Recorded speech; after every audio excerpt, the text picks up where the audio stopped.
Naku, kasal na pala ng friend ko at kailangan ko ng damit na floral pero 'di pa ako nakakabili. Samahan niyo muna ako. Bye.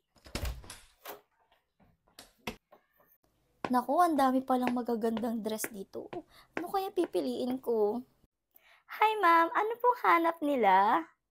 Hi ate, naghahanap po kasi ako ng floral dress. Attend kasi ako ng kasal ng friend ko. Naku ma'am, meron po kaming floral dress na pwede po sa pang-attend ng kasal. Ito po, i-check niyo po ang aming Elizabeth dress. Ang ganda nito ma'am kasi jacquard po ang kanyang fabric. Pearl po siya and dito sa waistline, magfi-fit po yan dahil smacking yung likod at garterize. Nag-i-stretch po yan. Ayan siya ma'am oh. Very stretchable and dito naman po, hindi po masasaktan yung sleeve nyo dahil stretchable din po yung sleeve. And perfect na perfect po to ma'am dun sa friend nyo na ikakasal kasi floral at marami po tayong color.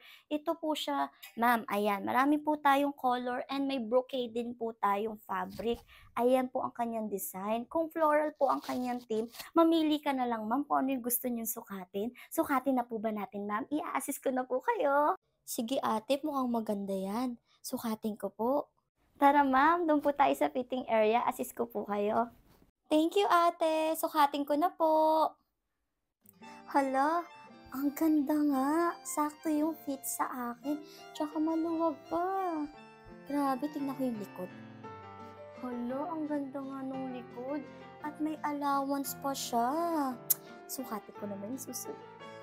Hala, ang ganda rin nitong kulay na to. Diyos ko, ang hirap yata mamili. Ang dami pang magagandang color. Sukatin ko yung isa. Hala, ang ganda rin ng sky blue. May isa pa. Hala, ang ganda rin ng isa na to. Yung likod. Hala, ang hirap mamili. May isa pa. Oh my God, ang ganda lahat ng finit ko.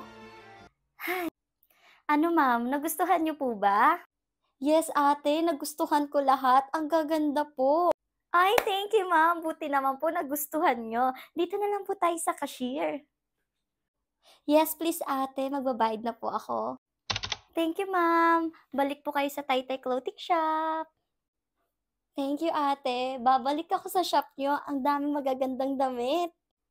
Thank you ate. Sa uulitin. Bye po.